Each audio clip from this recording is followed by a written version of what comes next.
खुदा ने साडियां जिंदगियां दे विच एक नवां दिन बख्शिया और पिछले दिनों के हर तरह सानू महफूज रखा और प्रभु ने साडियां हर एक लोड़ा जरूरतों अपने शाही खजाने विचों पूरा किया। सो असीं फिर अज वचन वाल चलिए क्योंकि समा ज़्यादा हो चुका है। सो अज का वचन है जिहड़ा प्रभु यीशु मसीह के जन्म दिहाड़े के उत्ते असीं बोलांगे क्योंकि कल 24 तरीक है, परसों 25 दिसंबर है और अगला वीरवार है जिहड़ा वो क्रिसमस तो बाद है, इस करके असीं अज क्रिसमस का वचन पेश करांगे। सो मेरे अज़ीज़ो, प्रभु यीशु मसीह दी जिहड़ियां भविष्यवाणियां आ वो अज दियां नहीं। प्रभु यीशु मसीह तो आउण तो पहलों 2021 साल हो गया प्रभु यीशु मसीह नूं इस दुनिया के धरती ते आया नूं और उस तो 3500 पहलों दी आपां भविष्यवाणियां वल जावांगे क्योंकि तकरीबन सारे लोग जो असीं सुणदे और यशाया 750 साल तो पहलों ही भविष्यवाणी के बारे दसदे आ, लेकिन मैं उस तो तुहानूं पिछे ले जाऊँगा। आपां उत्पत्ति की किताब 49 बाब की 10 आयत पढ़िए।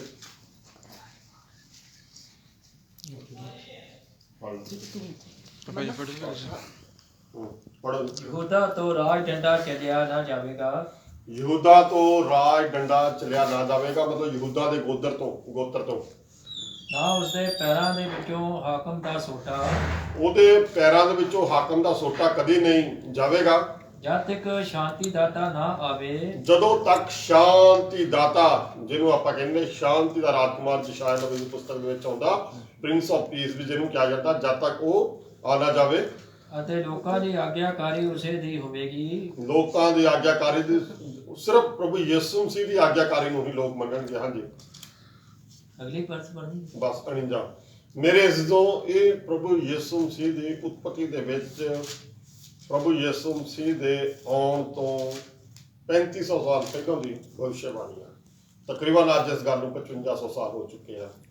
और दूसरी भविष्यवाणी आप गिनती की किताब 24 बाब की 17 आयत पढ़ते हैं और ये जो आप पढ़िया है उत्पत्ति यहूदा के बारे और ਇਹਦਾ ਜਿਹੜਾ ਖੁਲਾਸਾ ਆ ਜਦੋਂ ਆਪਾਂ ਪ੍ਰਕਾਸ਼ਿਤ ਵਾਕਿਆ 5 ਬਾਬ ਪੜ੍ਹਦੇ ਆ ਤਾਂ ਉਹ ਕਹਿੰਦੇ ਪ੍ਰਭੂ ਯਿਸੂ ਮਸੀਹ ਜਿਹੜਾ ਯਹੂਦਾ ਦਾ ਬੱਬਰ ਸ਼ੇਰ ਜੱਸੀ ਦੇ ਦਾਊਦ ਦੇ ਟੁੰਡ ਦੇ ਵਿੱਚੋਂ। ਹਾਂਜੀ, मैं ਉਹਨੂੰ ਵੇਖਦਾ ਹਾਂ ਮੈਂ ਉਹਨੂੰ ਵੇਖਦਾ ਹਾਂ ਪਰ ਹੁਣ ਨਹੀਂ, ਮੈਂ ਉਹਨੂੰ ਤੱਕਦਾ ਹਾਂ ਪਰ ਨੇੜਿਓਂ ਨਹੀਂ। ਯਾਕੂਬ ਤੋਂ ਇੱਕ ਤਾਰਾ ਚੜ੍ਹੇਗਾ, ਯਾਕੂਬ ਤੋਂ ਇੱਕ ਤਾਰਾ ਚੜ੍ਹੇਗਾ, ਜਿਹੜਾ ਕਿ ਪੂਰਬ ਦਿਸ਼ਾ ਦੇ ਵਿੱਚ ਜਦੋਂ ਇਸਰਾਇਲ ਦੇ ਬੈਤਲਹਮ ਸ਼ਹਿਰ ਦੇ ਵਿੱਚ ਤਾਰਾ ਚੜ੍ਹਿਆ, ਇਹ ਉਸ ਤਾਰੇ ਦੀ ਭਵਿੱਖਬਾਣੀ ਕਰ ਰਿਹਾ ਹੈ। ਹਾਂਜੀ, ਅਤੇ ਇਸਰਾਇਲ ਤੋਂ ਇੱਕ ਆਸ਼ਾ ਉੱਠੇਗਾ, ਇਸਰਾਇਲ ਤੋਂ ਇੱਕ ਆਸ਼ਾ ਉੱਠੇਗੀ, ਉਹ ਮੁਆਬ ਦੇ ਮੱਥਿਆਂ ਨੂੰ ਬਿੰਨੇਗਾ, ਉਹ ਮੁਆਬ ਦੇ ਮੱਥਿਆਂ ਨੂੰ ਬੰਨੇਗਾ, ਉਹਦੇ ਮੱਥਿਆਂ ਨੂੰ ਬਿੰਨੇਗਾ। ਮੇਰੇ ਅਤੇ ਸਾਰੇ ਪਸੇਤੀਆਂ ਨੂੰ ਉਧੇੜੇਗਾ, ਉਹ ਸਾਰੇ ਪੁਸ਼ਤੈਨੀਆਂ ਨੂੰ ਉਧੇੜੇਗਾ। ਇਹ ਪ੍ਰਭੂ ਯਿਸੂ ਮਸੀਹ ਦੀ ਭਵਿੱਖਬਾਣੀ ਕਰ ਰਿਹਾ ਹੈ ਕਿ ਯਾਕੂਬ ਤੋਂ ਇੱਕ ਤਾਰਾ ਚੜ੍ਹੇਗਾ, ਯਾਕੂਬ ਦੇ ਘਰਾਣੇ ਤੋਂ, ਮਤਲਬ 12 ਗੋਤਰਾਂ ਦੇ ਵਿੱਚੋਂ, ਯਹੂਦਾ ਦੇ ਗੋਤਰ ਦੇ ਵਿੱਚੋਂ ਇੱਕ ਤਾਰਾ ਚਮਕੇਗਾ। ਔਰ ਇਹ ਤਾਰਾ ਜਿਹੜਾ ਜਾ ਕੇ ਜਦੋਂ ਆਪਾਂ ਮਤੀ ਰਸੂਲ ਦੀ ਕਿਤਾਬ ਪੜ੍ਹਦੇ ਹਾਂ ਉਹਦੇ ਵਿੱਚ ਇਹ ਤਾਰਾ ਇਹਦੀ ਭਵਿੱਖਬਾਣੀ ਹੋ ਰਹੀ ਆ। ਔਰ ਅਗਲੀ ਭਵਿੱਖਬਾਣੀ ਜਿਹੜੀ ਆ ਯਸ਼ਾਇਆ ਨਬੀ ਦੀ ਪੁਸਤਕ 7 ਬਾਬ ਦੀ 14 ਆਇਤ ਪੜ੍ਹੀ ਹੈ।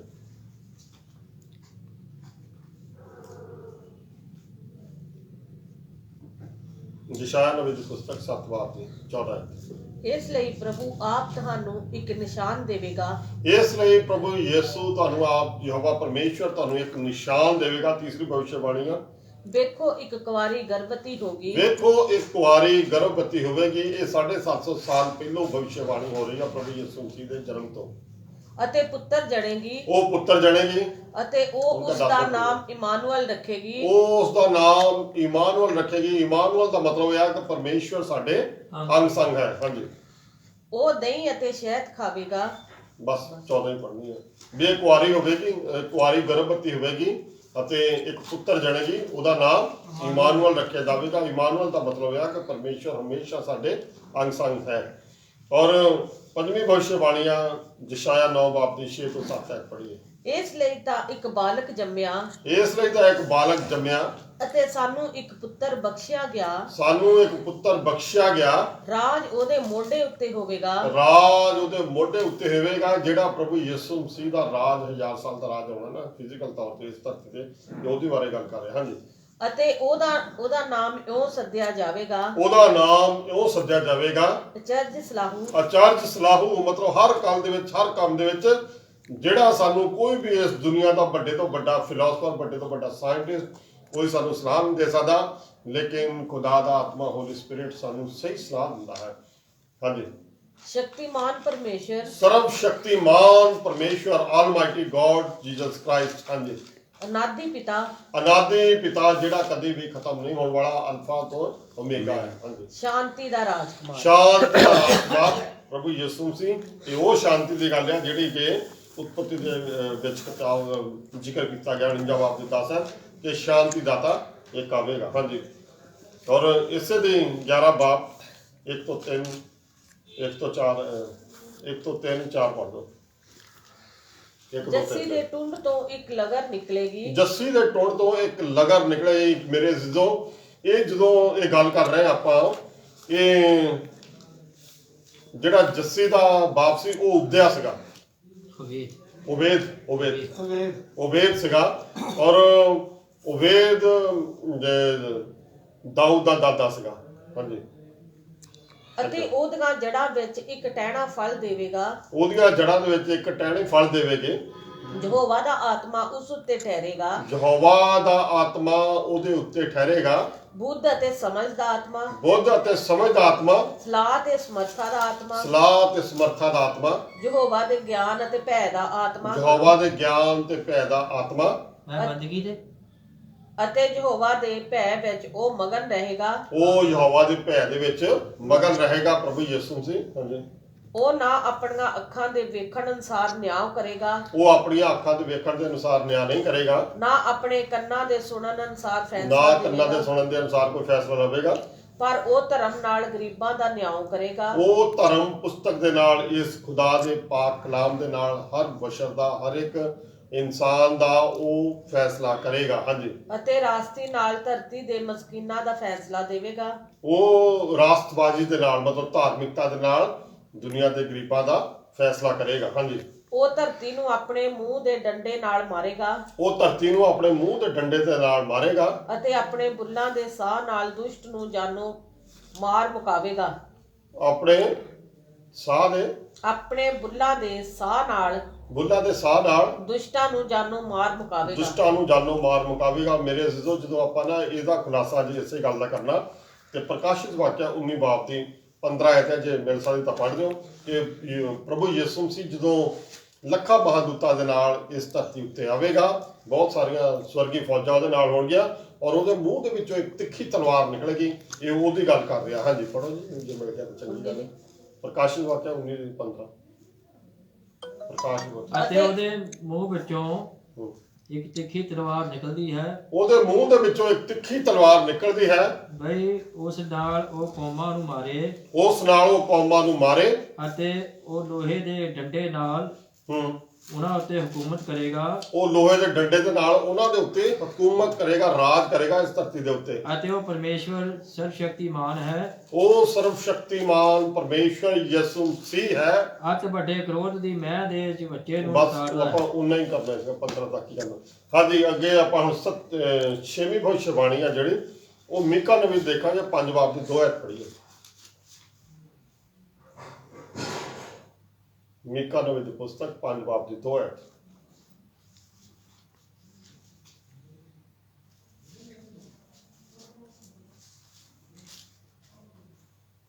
ਪਰ ਹੈ ਬੈਤਲਹਮ, हे ਬੈਤਲਹਮ ਅਫਰਾਥਾ, ਅਫਰਾਥਾ, ਤੂੰ ਜੋ ਯਹੂਦਾ ਦੇ ਹਜ਼ਾਰਾਂ ਵਿੱਚ ਛੋਟਾ ਹੈ, ਤੂੰ ਜੋ ਯਹੂਦਾ ਦੇ ਗੋਤਰ ਦੇ ਵਿੱਚੋਂ ਹਜ਼ਾਰਾਂ ਵਿੱਚੋਂ ਛੋਟਾ ਹੈ, ਤੇਤੋਂ ਇੱਕ ਮੇਰੇ ਲਈ ਨਿਕਲੇਗਾ, ਤੇਥੋਂ ਮੇਰੇ ਲਈ ਇੱਕ ਨਿਕਲੇਗਾ ਜੋ ਇਸਰਾਇਲ ਵਿੱਚ ਹਾਕਮ ਹੋਵੇਗਾ, ਜੋ ਇਸਰਾਇਲ ਦੇ ਵਿੱਚ ਹਾਕਮ ਹੋਵੇਗਾ, ਜਿਹਦਾ ਨਿਕਲਣਾ ਪ੍ਰਾਚੀਨ ਸਮੇਂ ਤੋਂ ਸਗੋਂ ਅਨਾਦ ਤੋਂ ਹੈ।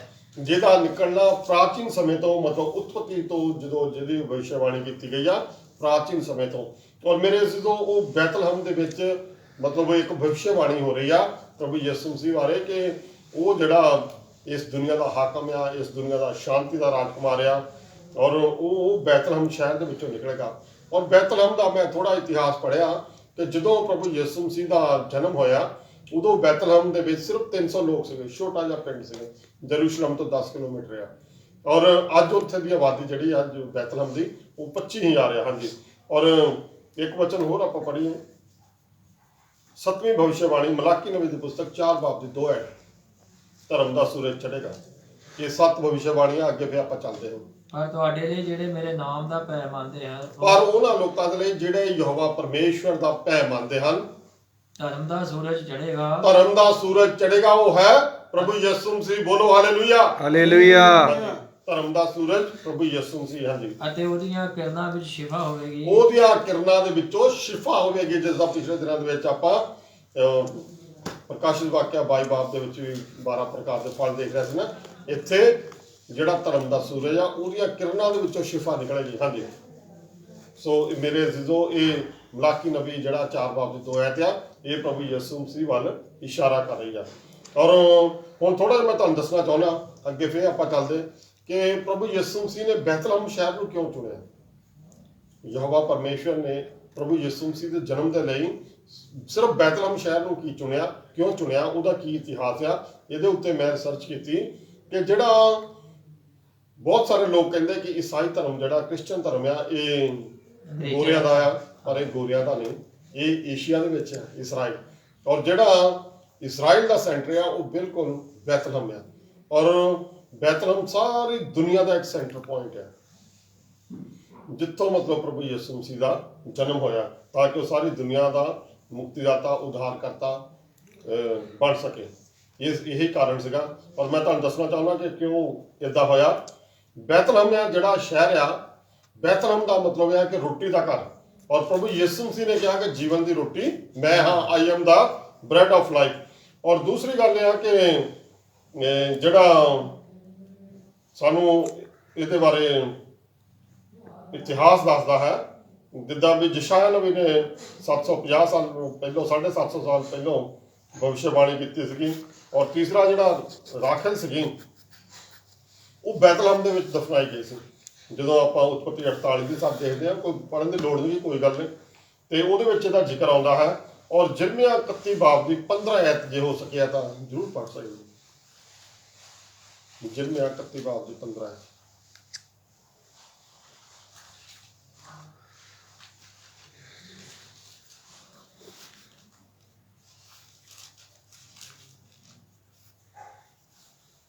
ਯਹੋਵਾ ਇਹ ਫਰਮਾਉਂਦਾ ਹੈ, ਯਹੋਵਾ ਇਉਂ ਫਰਮਾਉਂਦਾ ਹੈ, ਰਮਾ ਵਿੱਚ ਇੱਕ ਆਵਾਜ਼ ਸੁਣਾਈ ਦਿੱਤੀ, ਰਾਮਾ ਵਿੱਚ ਇੱਕ ਆਵਾਜ਼ ਸੁਣਾਈ ਦਿੱਤੀ, ਰੋਣਾ ਤੇ ਵੱਡਾ ਬਿਰਲਾਪ, ਰੋਣਾ ਤੇ ਵੱਡਾ ਬਿਰਲਾਪ। ਰਖੇਲ ਆਪਣੇ ਬਾਲ ਬੱਚਿਆਂ ਨੂੰ ਰੋਂਦੀ ਹੈ, ਰਾਖੇਲ ਆਪਣੇ ਬਾਲ ਬੱਚਿਆਂ ਨੂੰ ਰੋਂਦੀ ਹੈ, ਅਤੇ ਤਸੱਲੀ ਨਹੀਂ ਚਾਹੁੰਦੀ, ਤਸੱਲੀ ਨਹੀਂ ਚਾਹੁੰਦੀ, ਇਸ ਲਈ ਜੋ ਉਹ ਨਹੀਂ ਹਨ। ਕਿਉਂ ਜੋ ਨਹੀਂ ਹਨ। ਇਹ ਉਹ ਜ਼ਿਕਰ ਕਰ ਰਿਹਾ ਹੈ ਕਿ ਜਦੋਂ ਪ੍ਰਭੂ ਯਿਸੂ ਮਸੀਹ ਦਾ ਜਨਮ ਹੋਇਆ ਤੇ ਹੈਰੋਦੇਸ ਪਾਤਸ਼ਾਹ ਨੇ 2 ਸਾਲ ਤੋਂ ਜਿਹੜੇ ਛੋਟੇ ਬੱਚੇ ਸੀਗੇ ਉਹਨਾਂ ਸਾਰਿਆਂ ਨੂੰ ਉਹਨੇ ਮਰਵਾ ਦਿੱਤਾ ਸੀ, ਕਿਉਂਕਿ ਉਹ ਨਹੀਂ ਸੀ ਚਾਹੁੰਦਾ ਕਿ ਪ੍ਰਭੂ ਯਿਸੂ ਮਸੀਹ ਧਰਤੀ ਦੇ ਉੱਤੇ ਇਸ ਦੁਨੀਆ ਦਾ ਮੁਕਤੀਦਾਤਾ, ਉਧਾਰਕਰਤਾ, ਪਰਮੇਸ਼ਵਰ ਬਣ ਕੇ ਆਵੇ। ਇਸ ਕਰਕੇ ਇਹ ਉਹਦੀ ਭਵਿष्यवाणी ਹੋ ਰਹੀ ਆ। ਔਰ ਇਹ ਮਤੀ 2 ਬਾਬ ਦੀ 18 ਦੇ ਵਿੱਚ ਵੀ ਇਹਦਾ ਜ਼ਿਕਰ ਆਉਂਦਾ, ਕੋਈ ਵੀ ਪੜ੍ਹ ਸਕਦਾ। ਔਰ ਹਾਂਜੀ, ਔਰ ਦੂਸਰਾ ਜਦੋਂ ਚੌਥਾ ਕਾਰਨ ਕੀ ਸੀਗਾ ਕਿ ਨੌਵੀਂ ਤਾਂ ਉਹਦੀ ਨੂੰਹ ਰੂਥ ਇਹ ਬੈਤਲਹਮ ਸ਼ਹਿਰ ਨੂੰ ਮੁੜ ਆਈਆਂ ਸੀਗੀਆਂ, ਕਿਉਂਕਿ ਬੈਤਲਹਮ ਸ਼ਹਿਰ ਜਿਹੜਾ ਆ ਉਹ ਰੋਟੀ ਦਾ ਘਰ ਆ। ਇਹ ਰੂਥ ਦੀ ਕਿਤਾਬ 1 ਬਾਬ ਦੀ 16 ਚ ਦੇਖ ਸਕਦੇ ਆ। ਔਰ ਮੀਕਾ 5 ਬਾਬ ਦੀ 2 ਆਪਾਂ ਭਵਿष्यवाणी ਹੁਣੇ ਪੜ੍ਹ ਕੇ ਹਟੇ ਆ। ਔਰ ਦੂਸਰਾ ਕਿ ਬੈਤਲਹਮ ਸ਼ਹਿਰ ਨੂੰ ਦਾਊਦ ਦਾ ਸ਼ਹਿਰ ਕਿਹਾ ਜਾਂਦਾ ਹੈ। ਔਰ ਇਹ ਪਹਿਲਾਂ ਸੈਮੂਅਲ 16 ਬਾਬ ਦੀ 4 ਤੋਂ 13 ਦੇ ਵਿੱਚ ਆਪਾਂ ਸਾਰਾ ਕੁਝ ਪੜ੍ਹ ਸਕਦੇ ਆ। ਔਰ ਜਿਹੜਾ ਦਾਊਦ ਆ, ਇੱਥੇ ਹੀ ਦਾਊਦ ਨੂੰ ਅਭਿਸ਼ੇਕ ਕੀਤਾ ਗਿਆ ਸੀਗਾ, ਉਹਦਾ ਅਭਿਸ਼ੇਕ ਇੱਥੇ ਹੀ ਕੀਤਾ ਗਿਆ ਸੀਗਾ ਸੈਮੂਅਲ ਦੇ ਦੁਆਰਾ। ਔਰ ਦਾਊਦ ਦਾ ਜਨਮ ਵੀ ਇੱਥੇ ਹੋਇਆ ਸੀ। ਔਰ ਦਾਊਦ ਨੂੰ ਇਹ ਖਾਸ ਆਸ਼ੀਸ਼ ਤੇ ਬਰਕਤ ਮਿਲੇਗੀ, ਤੇਰੀ ਰਾਜਗੱਦੀ ਕਦੀ ਵੀ ਖਤਮ ਨਹੀਂ ਹੋਵੇਗੀ। ਔਰ ਦੂਸਰਾ ਬੈਤਲਹਮ ਇੱਕ ਉਹ ਚੀਜ਼ ਆ ਜਿੱਥੇ ਜਿਹੜੇ ਸਾਰੇ ਦੁਨੀਆ ਦੇ ਜਿਹੜਾ ਹੈਕਲ ਨੂੰ ਉੱਥੋਂ ਕੁਰਬਾਨੀ ਲਈ ਲੀਲਾ ਬਣ ਕੇ ਜਾਂਦਾ ਸੀਗਾ, ਉਹ ਬੈਤਲਹਮ ਦੇ ਵਿੱਚ ਹੀ ਉਹ ਸਾਰੀ ਵੇਦਸ਼ਾਲਾ ਸੀਗੀ। ਇੱਥੋਂ ਰੋਜ਼ ਮਤਲਬ 2 ਜਿਹੜੇ ਲੇਲੇ ਆ ਹੈਕਲ ਦੇ ਚੜਾਉਣ ਦੇ ਲਈ, ਕੁਰਬਾਨੀ ਲਈ ਜਾਂਦੇ ਹੁੰਦੇ ਸੀਗੇ। ਔਰ ਪ੍ਰਭੂ ਯਿਸੂ ਮਸੀਹ ਤਾਂ ਆਪਣੀ ਕੁਰਬਾਨੀ ਦੇਣ ਆਇਆ ਸੀ ਇੱਕ ਲੇਲੇ ਦੀ ਤਰ੍ਹਾਂ, ਕਿਉਂਕਿ ਜਦੋਂ ਆਪਾਂ ਯਹੂਨਾ 1 ਬਾਬ ਦੀ 29 ਪੜ੍ਹਦੇ ਆ ਤੇ ਉੱਥੇ यूहन्ना बपतिस्मा देने वाला खुद कह रहा कि वो देखो मेमना जो सारी दुनिया के पाप उठाए लिए जाता है। और प्रभु यीशु मसीह एक तस्वीर ਨੂੰ ਮੇਲ ਤਸਵੀਰ ਨੂੰ ਯਾਦ ਕਰਦਾ ਹੈ ਔਰ ਇਸ ਕਰਕੇ ਬੈਤਲਹਮ ਦੇ ਵਿੱਚੋਂ ਹੀ ਪ੍ਰਭੂ ਯਿਸੂ ਮਸੀਹ ਦਾ ਜਨਮ ਹੋਇਆ ਸੀ। ਇਹੀ ਕਾਰਨ ਹੈ ਮੇਰੇ ਦਿਲ 'ਚ ਸੀ ਕਿ ਮੈਂ ਦੱਸਣਾ ਇਸ ਉੱਤੇ ਮੈਂ ਰਿਸਰਚ ਕੀਤੀ ਕਿ ਬੈਤਲਹਮ ਸ਼ਹਿਰ ਕਿਉਂ ਚੁਣਿਆ ਗਿਆ। ਔਰ ਦੂਸਰਾ ਮੇਰੇ ਜ਼ਿਜ਼ੋ ਹੁਣ ਆਪਾਂ ਅਸਲੀ ਪੁਆਇੰਟ ਆਈਏ ਕਿ ਲੂਕਾ ਦੀ ਕਿਤਾਬ 1 ਬਾਬ ਦੇ 30 ਤੋਂ 38 ਐਤ ਪੜ੍ਹੀਏ ਕਿ ਪ੍ਰਭੂ ਯਿਸੂ ਮਸੀਹ ਦਾ ਜਨਮ ਕਿਸ ਤਰ੍ਹਾਂ ਹੋਇਆ ਹੈ। ਲੂਕਾ ਦੀ ਕਿਤਾਬ 1 ਬਾਬ ਦੇ 30 ਤੋਂ 38 ਹੈ।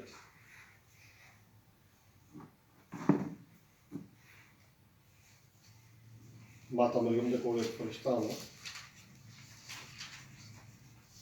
ਲੂਕਾ ਦੀ ਕਿਤਾਬ 1 ਬਾਬ ਦੇ 30 ਤੋਂ 38।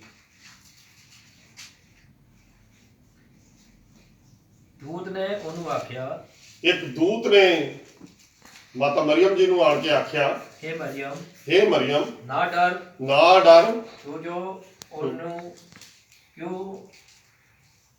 ਕਿਉਂ ਜੋ ਤੇਰੇ ਉੱਤੇ ਪਰਮੇਸ਼ਵਰ ਦੀ ਕਿਰਪਾ ਹੋਈ, ਜੋ ਤੇਰੇ ਉੱਤੇ ਪਰਮੇਸ਼ਵਰ ਦੀ ਹੁਣ ਕਿਰਪਾ ਹੋਈ ਹੈ। ਅਤੇ ਵੇਖ ਤੂੰ ਗਰਭਵਤੀ ਹੋਵੇਂਗੀ, ਵੇਖ ਤੂੰ ਕੁਆਰੀ ਨੂੰ ਕਹਿ ਰਿਹਾ ਕਿ ਤੂੰ ਹੁਣ ਗਰਭਵਤੀ ਹੋਵੇਂਗੀ ਅਤੇ ਪੁੱਤਰ ਜਣੇਗੀ ਅਤੇ ਉਹਦਾ ਨਾਮ ਯਿਸੂ ਰੱਖਣਾ। ਮੇਰੇ ਜੋ ਪ੍ਰਭੂ ਯਿਸੂ ਮਸੀਹ ਦਾ ਨਾਮ ਇਸ ਦੁਨੀਆ ਵੱਲੋਂ ਨਹੀਂ ਕਿਸੇ ਨੇ ਉਹਨੂੰ ਦਿੱਤਾ ਗਿਆ। ਇਹ ਯਿਸੂ ਨਾਮ ਜਿਹੜਾ ਸਵਰਗ ਵੱਲੋਂ ਦਿੱਤਾ ਗਿਆ ਹੈ ਕਿਉਂਕਿ ਇੱਕ ਦੂਤ ਨੇ ਆਣ ਕੇ ਉਹਨਾਂ ਨੂੰ ਦੱਸਿਆ ਕਿ ਤੁਸੀਂ ਇਹਦਾ ਨਾਮ ਯਿਸੂ ਰੱਖਣਾ ਹੈ।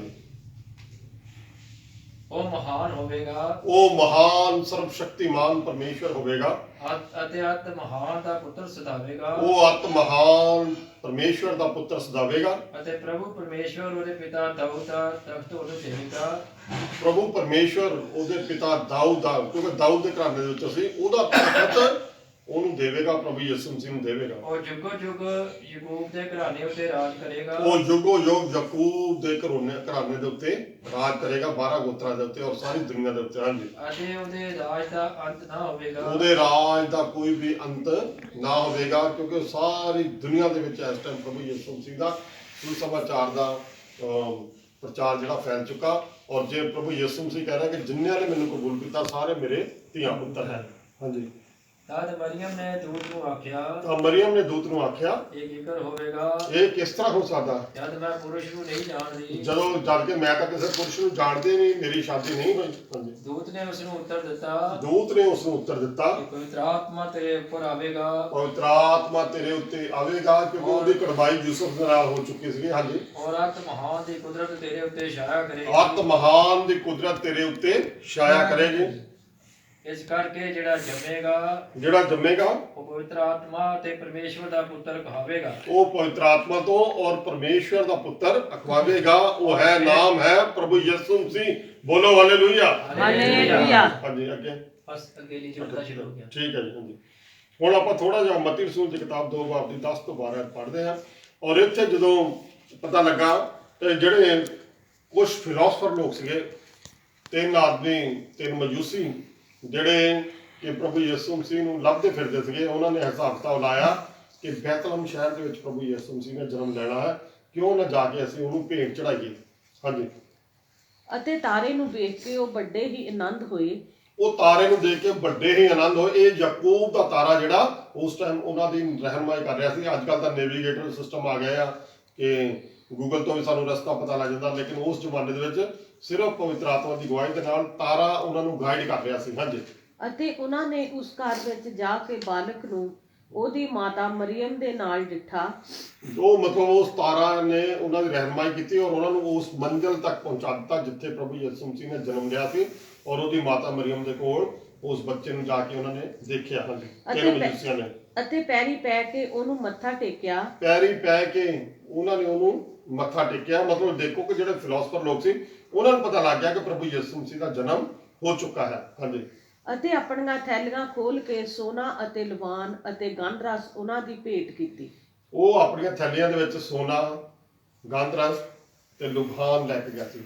ਮੇਰੇ ਅਜ਼ੀਜ਼ੋ, ਸੋਨਾ ਜਿਹੜਾ ਆ ਇਹ ਰਾਜੇ ਮਹਾਰਾਜਿਆਂ ਨੂੰ ਪੇਸ਼ ਕੀਤਾ ਜਾਂਦਾ ਹੈ ਔਰ ਸੋਨਾ ਜਿਹੜਾ ਇੱਕ ਪਿਓਰਿਟੀ ਨੂੰ ਦੱਸਦਾ ਹੈ ਔਰ ਜਿਹੜਾ ਲੁਭਾਨ ਆ ਇਹ ਸੈਕਰੀਫਾਈਸ ਨੂੰ ਦੱਸਦਾ ਹੈ ਔਰ ਜਿਹੜਾ ਗੰਧਰਸ ਆ ਇਹ ਖੁਸ਼ਬੂ ਨੂੰ ਦੱਸਦਾ ਹੈ ਕਿ ਜਦੋਂ ਖੁਸ਼ੀ ਦਾ ਮੌਕਾ ਹੁੰਦਾ ਤਾਂ ਉੱਥੇ ਖੁਸ਼ਬੂ ਖਿਲਾਰੀ ਜਾਂਦੀ ਹੈ ਕਿਉਂਕਿ ਪ੍ਰਭੂ ਯਿਸੂ ਮਸੀਹ ਨੇ ਆਣ ਕੇ ਸਾਰੀ ਦੁਨੀਆ ਦੇ ਵਿੱਚ ਪਿਆਰ ਮੁਹੱਬਤ ਦੀ ਖੁਸ਼ਬੂ ਨੂੰ ਖਿਲਾਰਿਆ ਸੀ। ਹਾਂਜੀ ਦੱਸੋ ਕੀ? ਉਹ ਹੋ ਗਿਆ।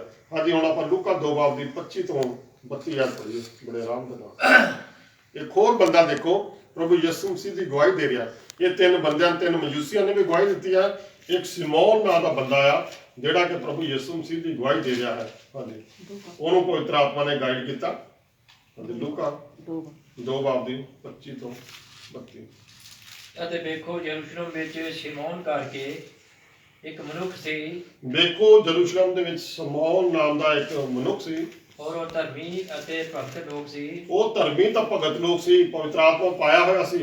ਹਾਂਜੀ ਇਸਰਾਇਲ ਦੀ ਤਸੱਲੀ ਦੀ ਉਡੀਕ ਵਿੱਚ ਸੀ। ਉਹ ਇਜ਼ਰਾਈਲ ਦੀ ਤਸੱਲੀ ਦੀ ਉਡੀਕ ਦੇ ਵਿੱਚ ਸੀਗਾ। ਔਰ ਪਵਿੱਤਰ ਆਤਮਾ ਉਸ ਉੱਤੇ ਸੀ। ਪਵਿੱਤਰ ਆਤਮਾ ਸ਼ਿਮੋਨ ਨਾਮ ਦੇ ਬੰਦੇ ਉੱਤੇ ਸੀ। ਹਾਂਜੀ ਔਰ ਉਹਨੂੰ ਪਵਿੱਤਰ ਆਤਮਾ ਨੇ ਖਬਰ ਦਿੱਤੀ। ਉਹਨੂੰ ਪਵਿੱਤਰ ਆਤਮਾ ਨੇ ਖਬਰ ਦਿੱਤੀ, ਗਾਈਡ ਕੀਤਾ ਸੁਪਨੇ ਰਾਹੀਂ, ਦਰਸ਼ਨ ਰਾਹੀਂ, ਵਚਨ ਦੇ ਰਾਹੀਂ, ਕਿਸੇ ਵੀ ਤਰੀਕੇ ਨਾਲ। ਹਾਂਜੀ ਭਾਈ ਜਦ ਤੱਕ ਤੂੰ ਪ੍ਰਭੂ ਦੇ ਮਸੀਹ ਨੂੰ ਨਾ ਵੇਖੇ, ਜਦੋਂ ਤੱਕ ਤੂੰ ਪ੍ਰਭੂ ਯਿਸੂ ਮਸੀਹ ਨੂੰ ਨਾ ਦੇਖ ਲਵੇਂ ਤੂੰ ਨਾ ਮਰੇਗਾ। ਤੂੰ ਨਾ ਮਰੇਗਾ। ਹਾਂਜੀ ਉਹ ਆਤਮਾ ਦੀ ਅਗਵਾਈ ਨਾਲ ਹੈਕਲ ਵਿੱਚ ਆਇਆ। ਉਹ ਆਤਮਾ ਦੀ ਅਗਵਾਈ ਦੇ ਨਾਲ ਹੈਕਲ ਵਿੱਚ ਆਇਆ। ਉਧਰੋਂ ਪ੍ਰਭੂ ਯਿਸੂ ਮਸੀਹ ਦੇ ਮਾਤਾ ਪਿਤਾ ਮਾਤਾ ਮਰੀਮ ਜੀ ਔਰ ਯੂਸਫ ਜੀ ਉਹਨਾਂ ਨੂੰ ਲੈ ਕੇ ਹੈਕਲ ਵਿੱਚ ਰਜਿਸਟਰਡ ਕਰਾਉਣ ਲਈ ਆਏ ਸੀ। ਹਾਂਜੀ ਅਤੇ ਜਿਸ ਵੇਲੇ ਮਾਪੇ ਉਸ ਬਾਲਕ ਯਿਸੂ ਨੂੰ ਅੰਦਰ ਲਈ ਹੁੰਦੇ ਸਨ, ਜਿਸ ਵੇਲੇ ਉਹਦੇ ਮਾਪੇ ਪ੍ਰਭੂ ਯਿਸੂ ਮਸੀਹ ਨੂੰ ਹੈਕਲ ਦੇ ਅੰਦਰ ਲੈ ਕੇ ਆ ਰਿਹਾ ਸੀ, ਜੋ ਸ਼ਰ੍ਹਾ ਦੀ ਰੀਤ ਅਨੁਸਾਰ ਉਹਦੇ ਲਈ ਅਮਲ ਕਰਨ, ਜੋ ਸ਼ਰ੍ਹਾ ਦੀ ਰੀਤ ਸੀਗੀ ਉਸ ਸਮੇਂ ਦੇ ਵਿੱਚ, ਉਹਨਾਂ ਉਸ ਨੂੰ ਕੁਛੜ ਲਿਆ। ਉਹ ਸਿਮੋਨ ਨੇ ਪ੍ਰਭੂ ਯਿਸੂ ਮਸੀਹ ਨੂੰ ਆਪਣੇ ਕੁਛੜ ਚੱਕ ਲਿਆ ਅਤੇ ਪਰਮੇਸ਼ਵਰ ਨੂੰ ਮੁਬਾਰਕ ਦੇ ਕੇ ਬੋਲਿਆ, ਪਰਮੇਸ਼ਵਰ ਨੂੰ ਮੁਬਾਰਕਬਾਦ ਦੇ ਕੇ ਬੋਲਿਆ, हे ਮਾਲਕ, हे ਮਾਲਕ, ਹੁਣ ਤੂੰ ਆਪਣੇ ਦਾਸ ਨੂੰ ਹੁਣ ਤੂੰ ਆਪਣੇ ਦਾਸ ਨੂੰ ਆਪਣੇ ਬਚਨ ਅਨੁਸਾਰ ਸ਼ਾਂਤੀ ਨਾਲ ਵਿਦਿਆ ਕਰਦਾ ਹੈ। ਆਪਣੇ ਵਚਨ ਅਨੁਸਾਰ ਸ਼ਾਂਤੀ ਨਾਲ ਵਿਦਿਆ ਕਰਦਾ ਹੈ। ਮੇਰੇ ਜੋ ਜ਼ਿੱਦੋ ਮੇਰੀਆਂ ਅੱਖਾਂ ਨੇ ਤੇਰੀ ਮੁਕਤੀ ਡਿਠੀ, ਕਿਉਂ ਜੋ ਮੇਰੀਆਂ ਅੱਖਾਂ ਨੇ ਤੇਰੀ ਮੁਕਤੀ ਦੇਖ ਲਈ ਹੈ। ਮੇਰੇ ਜ਼ਿੱਦੋ ਇੱਕ ਦੂਸਰਾ ਬੰਦਾ ਵੀ ਪ੍ਰਭੂ ਯਿਸੂ ਮਸੀਹ ਦੇ ਨਾਮ ਦੀ ਗਵਾਹੀ ਦੇ ਰਿਹਾ ਹੈ। ਹਾਂਜੀ ਪਵਿੱਤਰ ਆਤਮਾ ਉਹਦੇ ਉੱਤੇ ਵੀ ਨਾਜ਼ਰ ਹੋਇਆ। ਹਾਂਜੀ ਜਿਹੜੇ ਤੈਂ ਸਾਰੇ ਲੋਕਾਂ ਅੱਗੇ ਤਿਆਰੀ ਕੀਤੀ ਹੈ, ਜਿਹੜੇ ਤੈਂ ਸਾਰੇ ਲੋਕਾਂ ਦੇ ਅੱਗੇ ਤਿਆਰੀ ਕੀਤੀ ਹੋਈ ਆ, ਪਰਾਈਆਂ ਕੌਮਾਂ ਨੂੰ ਉਜਾਲਾ ਕਰਨ ਲਈ ਜੋਤ, ਪਰਾਈਆਂ ਕੌਮਾਂ ਨੂੰ ਉਜਾਲਾ ਕਰਨ ਦੇ ਲਈ ਜੋਤ ਆ। ਕਿਉਂਕਿ ਪ੍ਰਭੂ ਯਿਸੂ ਮਸੀਹ ਨੇ ਕਿਹਾ ਕਿ I am the light off the world, ਜਗਤ ਦੀ ਜੋਤੀ ਮੈਂ ਹਾਂ। ਦੇਖੋ ਇੱਕ ਉਹ ਬੰਦਾ ਵੀ ਗਵਾਹੀ ਦੇ ਰਿਹਾ ਕਿ ਤੁਸੀਂ ਇਸ ਦੁਨੀਆ ਦੀ ਜੋਤੀ ਹੋ। ਅਤੇ ਆਪਣੀ ਪ੍ਰਜਾ ਇਸਰਾਇਲ ਦੇ ਲਈ ਤੇਜ, ਆਪਣੀ ਪ੍ਰਜਾ ਇਜ਼ਰਾਈਲ ਦੇ ਲਈ ਤੂੰ ਤੇਜ ਹੈ, ਪ੍ਰਕਾਸ਼ ਹੈ, ਪ੍ਰਕਾਸ਼ਮਾਨ ਹੈ। ਉਹਦੇ ਲਈ ਸਾਰੀ ਦੁਨੀਆ ਦੇ ਲਈ ਤੂੰ ਹੁਣ ਇੱਕ ਲਾਈਟ ਹੈ, ਇਸ ਜਗਤ ਦੀ ਜੋਤੀ ਹੈ, ਪ੍ਰਭੂ ਯਿਸੂ ਮਸੀਹ ਨੇ ਕਿਹਾ। ਔਰ ਮੇਰੇ ਜਦੋਂ ਇਸ ਤਰ੍ਹਾਂ ਅਲੱਗ-ਅਲੱਗ ਤਰੀਕਿਆਂ ਦੇ ਨਾਲ ਆਪਾਂ ਦੇਖਿਆ ਕਿ ਪ੍ਰਭੂ ਯਿਸੂ ਮਸੀਹ ਨੇ ਜਨਮ ਲਿਆ, ਕਿਸ ਤਰ੍ਹਾਂ ਅਲੱਗ-ਅਲੱਗ ਭੇਤਾਂ ਦੇ ਦੁਆਰਾ ਮਜੂਸੀਆਂ ਨੇ ਉਹਨੂੰ ਆਣ ਕੇ ਸਜਦਾ ਕੀਤਾ। ਔਰ ਸ਼ਿਮੋਨ ਨਾਮ ਦਾ ਜਿਹੜਾ ਧਰਮੀ ਬੰਦਾ ਪਵਿੱਤਰ ਆਤਮਾ ਪਾਇਆ, ਉਹਦੇ ਉੱਤੇ ਪਵਿੱਤਰ ਆਤਮਾ ਨੇ ਨਾਜ਼ਰ ਕੀਤਾ ਔਰ ਉਹਨੇ ਵੀ ਆਣ ਕੇ ਉਤੋਂ ਮੁਕਤੀ ਪ੍ਰਾਪਤ ਕੀਤੀ। ਕਿਉਂਕਿ ਜਦ ਤੱਕ ਉਹਦੀਆਂ ਕਹਿੰਦਾ ਸੀ ਮੇਰੀਆਂ ਅੱਖਾਂ ਦੇਖ ਨਾ ਲੈਣਗੀਆਂ ਤੇ ਮੇਰਾ ਨਿਸਤਾਰਾ ਨਹੀਂ ਹੋਣਾ, ਮੇਰੀ ਮੁਕਤੀ ਨਹੀਂ ਹੋਣੀ। ਉਹ ਕਹਿੰਦਾ ਕਿ ਮੈਨੂੰ ਹੁਣ ਤੂੰ ਸ਼ਾਂਤੀ ਦੇ ਨਾਲ ਆਪਣੇ ਵਚਨ ਅਨੁਸਾਰ ਮੈਨੂੰ ਵਿਦਿਆ ਕਰ, ਮਤਲਬ ਇਸ ਦੁਨੀਆ ਤੋਂ ਮੈਨੂੰ ਰੁਖਸਤ ਕਰ ਦੇ। ਔਰ ਮੇਰੇ ਇਸ ਤੋਂ ਬਹੁਤ ਸਾਰੇ ਵਚਨ ਹੋਰ ਵੀ ਮਿਲਦੇ ਆ ਪ੍ਰਭੂ ਯਿਸੂ ਮਸੀਹ ਦੇ ਜਨਮ ਦੇ ਬਾਰੇ। ਪਰ ਮੇਰਾ ਸਵਾਲ ਅੱਜ ਵੀ ਹੋਈ ਆ ਕਿ ਸਾਰੀ ਦੁਨੀਆ ਇੱਕ ਦੂਸਰੇ ਨੂੰ ਹੈਪੀ ਕ੍ਰਿਸਮਸ ਕਹਿੰਦੀ ਆ, ਲੇਕਿਨ ਕੀ ਅਸੀਂ ਆਪਣੇ ਮਨ ਤੋਂ ਪੁੱਛ ਕੇ ਦੇਖਿਆ ਕਿ ਕੀ ਅਸੀਂ ਹੈਪੀ ਆ? ਪ੍ਰਭੂ ਯਿਸੂ ਮਸੀਹ ਅੱਜ ਤੋਂ 2021 ਸਾਲ ਪਹਿਲਾਂ ਇਸ ਧਰਤੀ ਉੱਤੇ ਆਏ, ਆਣ ਕੇ ਆਪਣਾ 33 ਸਾਲ ਪ੍ਰਚਾਰ ਕਰਕੇ 33.5 ਸਾਲ ਚਲੇ ਗਏ, ਆਪਣਾ ਮਹਾਨ ਬਲੀਦਾਨ ਦੇ ਕੇ ਚਲੇ ਗਏ। ਜਿਹੜਾ ਕੰਮ ਪ੍ਰਭੂ ਯਹੋਵਾ ਪਰਮੇਸ਼ਵਰ ਵੱਲੋਂ ਉਹਨਾਂ ਨੂੰ ਸੌਂਪਿਆ ਗਿਆ ਸੀ ਉਹ ਕਰਕੇ ਚਲੇ ਗਏ। ਔਰ ਫਿਰ ਹੁਣ ਦੁਆਰਾ ਉਹਨਾਂ ਨੇ ਸੈਕਿੰਡ ਕਮਿੰਗ ਉਹਨਾਂ ਦੀ ਦੁਆਰਾ ਆਉਣੀ ਹੈ। ਫਿਰ ਪ੍ਰਭੂ ਯਿਸੂ ਮਸੀਹ ਨੇ ਆਉਣਾ ਹੈ।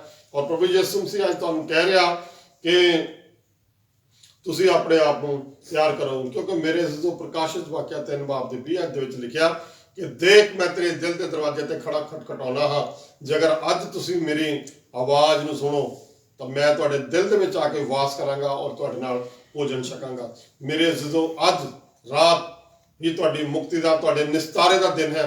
ਜੇਕਰ ਅੱਜ ਰਾਤ ਤੁਸੀਂ ਪ੍ਰਭੂ ਯਿਸੂ ਮਸੀਹ ਦੇ ਲਈ ਆਪਣੇ ਦਿਲ ਦਾ ਦਰਵਾਜ਼ਾ ਖੋਲੋਗੇ, ਕਿਉਂਕਿ ਉਸ ਸਮੇਂ ਬੈਤਲਹਮ ਦੇ ਵਿੱਚ ਚਰਨੀ ਦੇ ਵਿੱਚ ਪ੍ਰਭੂ ਯਿਸੂ ਮਸੀਹ ਨੇ ਜਨਮ ਲਿਆ ਸੀ।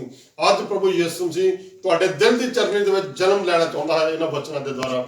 ਤੇ ਜੇ ਅਗਰ ਤੁਸੀਂ ਅੱਜ ਉਹਨੂੰ ਕਬੂਲ ਕਰੋਗੇ ਤਾਂ ਮੇਰੇ ਸਿੱਧੋ ਪ੍ਰਭੂ ਯਿਸੂ ਮਸੀਹ ਤੁਹਾਡੇ ਘਰ ਦੇ ਵਿੱਚ ਆਉਣਾ ਚਾਹੁੰਦਾ ਹੈ, ਤੁਹਾਡੇ ਦਿਲ ਦੇ ਵਿੱਚ ਆ ਕੇ ਉਹ ਰਹਿਣਾ ਚਾਹੁੰਦਾ ਹੈ ਔਰ ਤੁਹਾਨੂੰ ਇਸ ਦੁਨੀਆ ਤੋਂ ਮੁਕਤੀ ਨਿਸਤਾਰਾ ਦੇਣਾ ਚਾਹੁੰਦਾ ਹੈ। ਜੋ ਕੋਈ ਵੀ ਤੁਹਾਡੇ ਬੰਧਨ ਹਨ, ਅੱਜ ਪ੍ਰਭੂ ਯਿਸੂ ਮਸੀਹ ਇਹਨਾਂ ਵਚਨਾਂ ਦੇ ਦੁਆਰਾ ਤੁਹਾਨੂੰ ਬੰਧਨਾਂ ਤੋਂ ਆਜ਼ਾਦ ਕਰਨਾ ਚਾਹੁੰਦਾ ਹੈ। ਕਿਉਂਕਿ ਮੇਰੇ ਅਜ਼ੀਜ਼ੋ, ਲਿਖਿਆ ਪਿਆ ਕਿ ਪ੍ਰਭੂ ਯਿਸੂ ਮਸੀਹ ਤੋਂ ਸਿਵਾ ਹੋਰ ਕਿਤੋਂ ਵੀ ਸਾਨੂੰ ਮੁਕਤੀ ਨਹੀਂ ਮਿਲ ਸਕਦੀ। ਰਸੂਲਾਂ ਦੇ ਕਰਤੱਵ 4 ਬਾਬ ਦੀ 12 ਆਇਤ ਪੜ੍ਹ ਦਿਓ।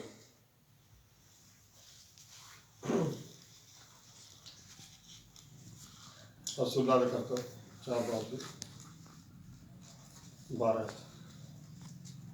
ਅਤੇ ਕਿਸੇ ਦੂਜੇ ਤੋਂ ਮੁਕਤੀ ਨਹੀਂ, ਕਿਸੇ ਦੂਸਰੇ ਗੁਰੂਆਂ ਪੀਰਾਂ ਤੋਂ, ਵੱਡਿਆਂ ਵੱਡਿਆਂ ਤੋਂ, ਜਿੰਨੇ ਵੀ ਹੋਏ ਆ ਪੀਰ ਪਗੰਬਰ, ਕਿਸੇ ਤੋਂ ਇਸ ਦੁਨੀਆ ਨੂੰ ਮੁਕਤੀ ਨਹੀਂ ਮਿਲ ਸਕਦੀ। ਹਾਂਜੀ, ਕਿਉਂ ਜੋ ਆਕਾਸ਼ ਦੇ ਹੇਠਾਂ ਮਨੁੱਖਾਂ ਵਿੱਚ ਕੋਈ ਦੂਜਾ ਨਾਮ ਨਹੀਂ ਦਿੱਤਾ ਕਿਉਂ ਗਿਆ, ਜੋ ਇਸ ਆਕਾਸ਼ ਦੇ ਹੇਠਾਂ ਧਰਤੀ ਦੇ ਉੱਤੇ ਕਿਸੇ ਨੂੰ ਵੀ ਇਹ ਨਾਮ ਨਹੀਂ ਦਿੱਤਾ ਗਿਆ ਜਿਸ ਤੋਂ ਅਸੀਂ ਬਚਾਏ ਜਾਣਾ ਹੈ। ਜਿਸ ਤੋਂ ਅਸੀਂ ਬਚਾਏ ਜਾਣਾ, ਕਿਉਂਕਿ ਮੇਰੇ ਅਜ਼ੀਜ਼ੋ, ਪ੍ਰਭੂ ਯਿਸੂ ਮਸੀਹ ਹੀ ਹੈ ਇਸ ਦੁਨੀਆ ਦਾ ਮੁਕਤੀ ਦਾਤਾ, ਨਜ਼ਾਤ ਦਿੰਦਾ, ਉਧਾਰ ਦੇਣ ਵਾਲਾ, ਨਿਸਤਾਰਾ ਦੇਣ ਵਾਲਾ। ਔਰ ਮੇਰੇ ਅਜ਼ੀਜ਼ੋ, ਅੱਜ ਤੁਸੀਂ ਇਸ ਕ੍ਰਿਸਮਸ ਦੇ ਉੱਤੇ ਆਪਣੇ ਆਪ ਨੂੰ ਤਿਆਰ ਕਰਨਾ ਹੈ। ਜੇਕਰ ਅਸੀਂ ਅੱਜ ਪ੍ਰਭੂ ਯਿਸੂ ਮਸੀਹ ਨੂੰ ਆਪਣਾ ਮੁਕਤੀਦਾਤਾ, ਉਧਾਰ ਕਰਤਾ ਕਬੂਲ ਕਰ ਲੈਂਦੇ ਤਾਂ ਸਾਡੀ ਜ਼ਿੰਦਗੀ ਦੇ ਵਿੱਚ ਹੈਪੀ ਕ੍ਰਿਸਮਸ ਹੈ। ਨਹੀਂ ਤਾਂ ਜਿੱਦਾਂ ਚੱਲਦਾ ਹੈ ਉੱਦਾਂ ਹੀ ਤਾਂ ਚੱਲੀ ਜਾਂਦਾ ਹੈ। ਕ੍ਰਿਸਮਸ ਟ੍ਰੀ ਲਾਉਣ ਦੇ ਨਾਲ ਜਾਂ ਉਹ ਸੈਂਟਾ ਕਲੌਸ ਬਣ ਕੇ ਇੱਦਾਂ ਉੱਦਾਂ ਕਰਨ ਦੇ ਨਾਲ ਜਾਂ 2-4 ਗਿਫਟ ਦੇ ਕੇ, ਇਹ ਕੋਈ ਕ੍ਰਿਸਮਸ ਨਹੀਂਗਾ। ਦੁਨੀਆ ਜੋ ਮਰਜ਼ੀ ਕਹੀ ਜਾਵੇ, ਬਹੁਤ ਕੁਝ ਦੁਨੀਆ ਕਰੀ ਜਾਂਦੀ, ਲੇਕਿਨ ਅਸਲੀ ਕ੍ਰਿਸਮਸ ਇਹੀ ਆ ਕਿ ਅੱਜ ਅਸੀਂ ਆਪਣੇ ਦਿਲ ਦਾ ਦਰਵਾਜ਼ਾ ਪ੍ਰਭੂ ਯਿਸੂ ਮਸੀਹ ਲਈ ਖੋਲ੍ਹਣਾ ਹੈ। ਜਿਸ ਦਿਨ ਤੁਸੀਂ ਪ੍ਰਭੂ ਯਿਸੂ ਮਸੀਹ ਲਈ ਆਪਣਾ ਦਿਲ ਦਾ ਦਰਵਾਜ਼ਾ ਖੋਲ੍ਹਿਆ ਹੈ, ਉਸ ਦਿਨ ਤੁਹਾਡੀ ਜ਼ਿੰਦਗੀ ਦੇ ਵਿੱਚ ਅਸਲੀ ਹੈਪੀ ਕ੍ਰਿਸਮਸ ਹੈ। ਅਸਲੀ ਸੁੱਖ ਔਰ ਸ਼ਾਂਤੀ ਤੁਹਾਨੂੰ ਦੇਣ ਜਾ ਰਿਹਾ ਪ੍ਰਭੂ ਯਿਸੂ ਮਸੀਹ। ਕਿਉਂਕਿ ਪ੍ਰਭੂ ਯਿਸੂ ਮਸੀਹ ਦਾ ਪਾਕ ਵਚਨ ਕਹਿੰਦਾ ਕਿ ਤੌਬਾ ਕਰੋ ਤੇ ਮੁੜੋ ਤਾਂ ਜੋ ਤੁਹਾਡੇ ਪਾਪ ਮਿਟਾਏ ਜਾਣ ਤੇ ਪ੍ਰਭੂ ਦੇ ਹਜ਼ੂਰੋਂ ਸੁੱਖ ਦੇ ਔਰ ਸ਼ਾਂਤੀ ਦੇ ਦਿਨ ਤੁਹਾਡੇ ਉੱਤੇ ਆਉਣਗੇ। ਮੈਂ ਫਰਮਾਨ ਦਾ ਹੋਕਾ ਦਿਆਂਗਾ ਜੀ, ਯਹੋਵਾ ਨੇ ਮੈਨੂੰ ਆਖਿਆ ਹੈ ਜੀ, ਕਿ ਤੂੰ ਮੇਰਾ ਪੁੱਤਰ ਹੈ, ਹਾਂਜੀ, ਮੈਂ ਅੱਜ ਤੈਨੂੰ ਜਨਮ ਦਿਵਾਇਆ ਹੈ। ਮੈਂ ਅੱਜ ਤੈਨੂੰ ਜਨਮ ਦਵਾਇਆ ਹੈ। ਉਸ ਦਿਨ ਪ੍ਰਭੂ ਯਿਸੂ ਮਸੀਹ ਤੁਹਾਨੂੰ ਕਹੂਗਾ ਕਿ ਤੁਸੀਂ ਮੇਰੇ ਧੀਆਂ ਪੁੱਤਰ ਹੋ। ਜਿਸ ਦਿਨ ਤੁਸੀਂ ਆਪਣੇ ਦਿਲ ਦੀ ਚਰਨੀ ਦੇ ਵਿੱਚ ਪ੍ਰਭੂ ਯਿਸੂ ਮਸੀਹ ਨੂੰ ਮੁਕਤੀਦਾਤਾ ਕਬੂਲ ਕਰ ਲਿਆ, ਉਧਾਰ ਕਰਤਾ ਕਬੂਲਿਆ, ਉਸ ਦਿਨ ਪ੍ਰਭੂ ਯਿਸੂ ਮਸੀਹ ਕਹੂਗਾ ਕਿ ਤੁਸੀਂ ਮੇਰੇ ਧੀਆਂ ਪੁੱਤਰ ਹੋ ਔਰ ਮੈਂ ਤੁਹਾਡਾ ਸਵਰਗੀ ਬਾਪ ਹਾਂ। ਉਸ ਦਿਨ ਤੁਹਾਡੀ ਜ਼ਿੰਦਗੀ ਦੇ ਵਿੱਚ ਅਸਲੀ ਹੈਪੀ ਕ੍ਰਿਸਮਸ ਹੋਵੇਗਾ। ਸੋ ਪ੍ਰਭੂ ਯਿਸੂ ਮਸੀਹ ਤੁਹਾਨੂੰ ਇਹਨਾਂ ਵਚਨਾਂ ਦੇ ਨਾਲ ਬਹੁਤ ਸਾਰੀ ਆਸ਼ੀਸ਼ ਤੇ ਬਰਕਤ ਦੇ।